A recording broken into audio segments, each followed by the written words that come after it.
Mon sujet du jour peut sembler juridique. Je suis rapporteur d'un texte que le Parlement aura à voter sur une liste de pays d'origine sûre.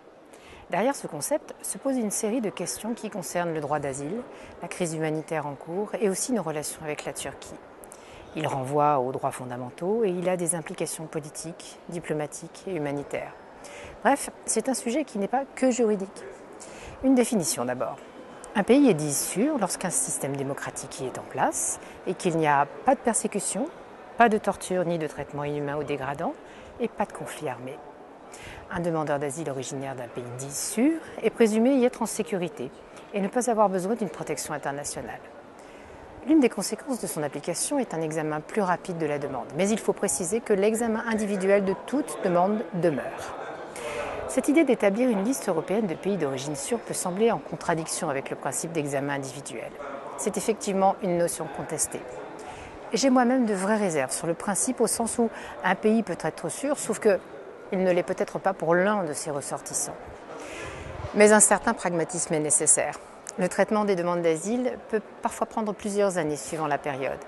Pour certains, cette attente est du temps perdu, car c'est le droit de reconstruire leur vie qui est suspendu. Et pour d'autres, cette attente est du temps gagné, car ils savent que leur chance d'obtenir le statut est hypothétique. Le rôle de l'Union européenne dans cette affaire, c'est l'harmonisation. Aujourd'hui, certains États européens ont une liste de pays d'origine sûre, d'autres pas, et aucune de ces listes ne se ressemble. Chacun a sa façon de gérer cette question. S'entendre sur une liste commune peut être une façon de commencer l'indispensable harmonisation de nos politiques d'accueil des demandeurs d'asile, soit un petit pas dans la bonne direction. Reste l'épineuse question de déterminer quels pays figureront dans cette liste et selon quels critères.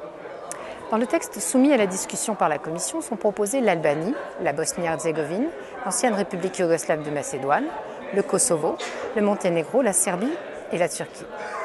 Le point délicat, c'est de déterminer si la Turquie correspond en tout point à la description d'un système démocratique de tout à l'heure. Et c'est là que les droits fondamentaux et la diplomatie doivent cohabiter, ce qui n'est pas simple. Une liste européenne des pays d'origine sûre n'est pas une solution miracle. Elle ne changera rien pour ce qui concerne les Syriens, par exemple. Et elle ne doit pas non plus être un prétexte pour brader les droits des réfugiés.